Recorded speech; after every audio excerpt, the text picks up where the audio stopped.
Hey everyone, in this video, I'll show you how to read messages without opening WhatsApp in Android phone. Let's get started. First, you can read via notifications. When someone sends you a message, it will appear in your notification bar. Swipe down from the top of your screen to expand the notification. Here you can read the full message in WhatsApp without opening it. The method two is to use your airplane mode. When you get the WhatsApp message, don't open it.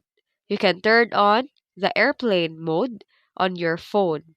Now open the WhatsApp and read the message. Close WhatsApp completely, then turn off airplane mode again.